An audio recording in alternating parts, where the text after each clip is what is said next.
Hello, students. This is Professor Gore, and in this recorded lecture topic, we're going to be talking about two different things.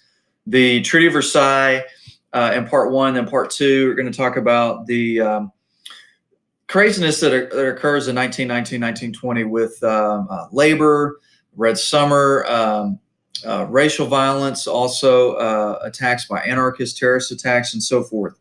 So in this part, we're going to be covering the Treaty of Versailles. So when the United States entered the war in March of 1917, 2 months before that, President Woodrow Wilson proposed a peace without victory on the grounds that only a peace among equals could last. The keystone of Wilson's post-war plan was a permanent League of Nations that would prevent future wars. And so he came up with these 14 different points, which was kind of mocked by some of the other allied nations, mainly France. In fact, the leader of France was like, our good Lord only needed 10. Why does he need 14? So they called for different things such as open diplomacy, absolute freedom of navigation of the seas, arms reduction, removal of trade barriers, and an international commitment to national self-determination for the peoples of Austria-Hungary, Russia, and the German empires. The most important part was a world peacekeeping organization called the League of Nations. It would, according to Wilson, mediate disputes among nations, supervise arms reduction, and according to the crucial Article 10 of its covenant, curb aggressor nations through collective military action. Wilson hoped that the presence of the League would prevent future wars and thus ensure the Great War would be the war to end all wars. So he really pictured, because Wilson was an idealist, he really pictured that the League of Nations would end future wars. Okay, it completely fails. In fact, what ends up going down at the Treaty of Versailles ends up leading to the rise of Nazi Germany and World War II. There were four main leaders there was a bunch of countries that came. In fact, there was a country all over the world, including colonial representatives who were hoping that the European powers would grant them independence. But the big four were the leaders of France, Britain, Italy, and the United States. Italy is going to get shafted, and so they leave the peace proceedings angry. Japan also gets shafted, and they leave the peace agreement angry, and go figure, they end up putting a beat down on some of these allies in 1941, 1942, and so forth. So about 27 countries in total sent representatives to the peace conference. Now, I would like to point out for future American history, there was a young Vietnamese nationalist by the name of Ho Chi Minh who came to Paris hoping, because he'd heard the ideals of Wilson had prescribed in his 14 points, particularly the self-determination of nations. So self-determination of Vietnam becoming independent from France. He asked to meet with him, sent him a note, and supposedly one of Wilson's peoples never gave it to him, and Wilson never met with him. Had they listened to Vietnam's grievances and potentially got Vietnam to be independent from France, France would have never given up Vietnam at that time anyway, but let's say they would have, we never would have had the Vietnam War, and all that death and destruction would not have taken place. But unfortunately, that's not how history played out. So Wilson missed the memo on the mustache, but here are the leaders that were there. So to summarize Wilson's 14 points, okay, so just to recap, we're not going to go over all of them, but here's the highlights. Open diplomacy or no secret treaties, which one that caused World War I. Freedom of the seas, which led the United States getting in the war because we kept getting attacked. Free trade, so no tariffs. Countries reduce colonies and weapons. Now, the only country that reduces colonies is actually going to be Germany. So we're still going to have colonies all the way through the mid part of the 20th century. International control of colonies, okay, what's wrong with them having independence? But anyway, that's besides the point. And formation of new countries. That does happen in Europe, just not elsewhere. And a League of Nations. So Wilson thought the League of Nations was the way to kind of create a new world order and so forth. And he really was an idealist that just, it didn't come about how he intended it to come about. So this shows you all the diplomats that are there. There's a ton of them and so forth. Let's look at the overall. Now, these are all estimated. You can look at different statistics, and a lot of this has been updated since this graph was made. So this is not accurate by any means, but you can just kind of get a ballpark, rounded off figure. So those are the ones. The green is what they've mobilized in. The red is the total of deaths. Now, that's including the Spanish flu outbreak, because the U.S., most of our casualties actually come from the Spanish flu.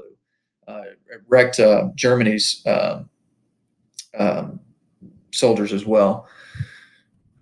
So this is the welcome that Wilson received. He was welcomed as a hero when he came to Europe. This is when he actually went to Rome first. He's the first American president, while being president, ever traveled to Europe. Now presidents do that about once a year. Here is the Palace at Versailles. It's the largest house in the world, and if I've never been there, but I've had friends who have, and no wonder they want to negotiate a treaty there. Wouldn't you? And so I thought Wilson looked like Mr. Penguin here in this picture, which I found amusing. Um, so what happens is Britain and France spent a ton of money trying to fight the war, and they were mad at Germany. Now, don't Britain and France was doing what Germany would have done to them had they won. There's been primary source documents to show that Germany was going to ask for a lot of this stuff as well, but they forced Germany, because basically what happens when the armistice agreement is signed, Germany was still in enemy territory. Had Germany, and they surrendered thinking that they were going to be getting Wilson's 14 points. Had they known they were getting this, they probably would have continued to fight. So their troops are sent home. The German diplomats are not even allowed to come to the peace proceedings, and they're just handed this and forced to sign it. Well, the army a lot of those troops had gone home. Now they could just start fighting again. They gave up their territory they held in France and Belgium. So Germany is forced to sign it. They were not supposed to rearm or send troops into the Rhineland, which separates France from Germany. France took some territory, Alsace-Lorraine, from Germany, and Germany was supposed to pay 333 billion in monetary reparations. It's going to lead to a tremendous depression in Germany in the 1920s, and it leads to the Nazi Party becoming very popular and the rise of Adolf Hitler. Now, Wilson, when he traveled to Paris, he made a big political misstep. In order for this to be a bipartisan treaty, so both Republicans and Democrats, he should have invited at least a couple Republicans. Well, he doesn't. And he only has a couple Democrats, and he's a little bit arrogant to think that everybody's just going to love whatever he comes up with. Now, Wilson is outnumbered and outvoted, and so he's forced to compromise. He has to give up on most of the things that he wants in his 14 points, and he even agrees to the reparation payments so long as they create the League of Nations. Wilson, that was his baby, and as long as he had the League of Nations, he was willing to accept it. So here's all the things he proposed for. Let's look at what ends up happening. There is new countries created with democracies based on ethnic groups, and I'll show you a map of that in just a minute. There is a League of Nations. Instead of colonies being turned over to the League of Nations, only Germany loses colonies. And this is a political cartoon in the United States. Wilson's trying to sing the peace song, and then all these countries are armed, except for the U.S. So this is what Europe looked like at the start of World War I, with the Central Powers in blue. And here's what it looks like after. So Germany loses parts of Poland, so does Russia. Estonia, Latvia, Lithuania, which was originally part of the Russian Empire, is now independent. Finland is independent. There was a free German state of Danzig and so forth that is in the green there. You can see the Austro-Hungarian Empire is now broken up into Czechoslovakia, Hungary, Romania, and Yugoslavia, and so forth. Okay, and they also, you can see over here what territory that France loses on their western border with France and Belgium. Okay. Now, in the Middle East, if you look down there, Syria, Iraq, Transjordan, and Palestine. Notice Lebanon's not a country yet. Really is one of the dumbest things in world history. But the Ottoman Empire, which was defeated during World War I, they lost a bunch of territory. It creates the modern state of Turkey, which they modernized and later become part of the European Union. But in the Middle East, basically, the British and the French listened to some of the local ruling bodies about just what kind of territory they should have. And the borders that they do, especially for Iraq and Syria, just make no sense. And you have these different ethnic groups that should have been their own country. The Kurds should have gotten their own country. And Iraq should have had a Shiite part of Iraq and a Sunni part of Iraq, but instead they don't. And so Iraq is made up of three different people groups who don't particularly like each other. Transjordan later becomes the country of Jordan, and you also have Palestine. Lebanon is going to become its own country later, but they become this mandate system that's run by Britain and France. Now, when the treaty comes back from Paris by Woodrow Wilson, the main issue that Congress is going to have with is Article 10. Article 10 is actually literally unconstitutional because in Article 10 it takes away Congress's ability to declare war, which is constitutional. Congress has the right to declare war. And so it basically made it where our country couldn't declare war, only the League of Nations could declare war. As a member of the League of Nations, and we'd have to submit to that. Now, Wilson makes another political misstep. Not only did he not invite any Republicans to Paris, but when he gets back to D.C., the leading member of Congress on the Republican side is a guy named Henry Cabot Lodge, who's actually good friends of Teddy Roosevelt from Harvard. And he said, Mr. President, may I read the treaty to Congress? And not only does Wilson say no, but the way he says it's just a prick move. He's like, Senator, not on your life. And he comes in there and reads it. So the Republicans hold the majority. They don't have 2/3. Democrats don't even close to 2/3 majority to get it ratified. So they strike down the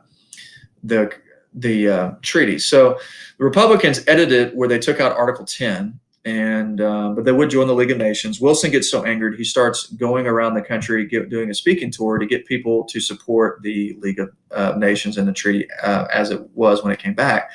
And so it had worked for Wilson to get, the tariff banks trust reforms that he had tried early in his presidency. So why not try it again? Well, in this particular instance, he actually suffered a stroke and was kind of incapacitated and ends up living the rest of his, he dies in 1924, but the rest of his presidency was kind of inept. His wife kind of had to run things and so forth. So what ends up happening is he's so angered that the Republicans did this that he tells all the Democrat congressmen to vote no, and so the Treaty of Versailles never gets ratified. In fact, we had to work out a separate peace agreement with Germany in the early 1920s. The treaty did fall 7 votes shy, and it really is tragic what kind of happens. Both parties are to blame for the Treaty of Versailles not getting passed. But Wilson, according to historians, deserves the biggest blame for him being hard-headed. So the United States never joins the League of Nations, and we were the only country really that came out of World War I smelling like a rose. And so the League of Nations is weak as a result of this. Here's Henry Cabot Lodge on the right. His grandson later becomes ambassador to Vietnam during the early part of the Vietnam War. So there's Article 10. And this is Uncle Sam marrying the foreign entanglements. Boom! The U.S. Senate busts in and says, no, sir. And saying that Wilson's League of Nations is idealistic, which it was. And this is an accurate depiction. The League of Nations without the United States can't hold. And these are the countries that have joined the League of Nations. Now, notice there, Albany taken over by Italy, 1939. Germany withdrew, 1933. Italy withdrew, 1937. Japan withdrew, 1933. USSR expelled, 1939 when they invaded Poland. Austria taken over by Germany in 1938. Okay. And those were the members of the League of Nations. Now, last thing we'll cover. So when the war, after that ends, Treaty of Versailles is a big flop. A lot of Americans like, well, then why the heck did we fight the war? And so what ends up happening is World War I leads to an economic boom known as the Roaring '20s, and it's one of the greatest periods of economic growth in American history. I would say it'll only be really surpassed by the 1950s and 60s or the late 90s in American history. It's incredible, the economic growth that we have. The United States remains a world power, and instead of being a debtor, we become the world's largest creditor in a very wealthy nation. Soldiers were given a hero's welcome, but a lot of them kind of became known in American history as a lost generation because what was World War I really the purpose of it? It led to World War II. Not much was resolved. It just delayed things, a couple decades. So, but we do have Veterans Day that's celebrated every year on November 11th. When the armistice was signed, we have the Veterans of Foreign Wars established in cities across and towns across America because of World War I veterans. And it eventually, the World War I veterans are given a bonus after 20 years after the war, during the Great Depression, actually. But a A lot of times jobs are harder to find, and it's really tragic what happens with World War I. But foreign policy, we become isolated and remain neutral, and we don't get involved in foreign affairs until we actually have to in the late 1930s, early 1940s. Wilson did not run for a third term because of a stroke, and the Republicans make a comeback in the election of 1920. Supposedly, the Republicans wanted Teddy Roosevelt, but he had passed away in early 1920. And Harding wins with one of the lowest voter turnout in American history, even though it's the first election women get the right to vote. And Harding is not a very good president, and so forth.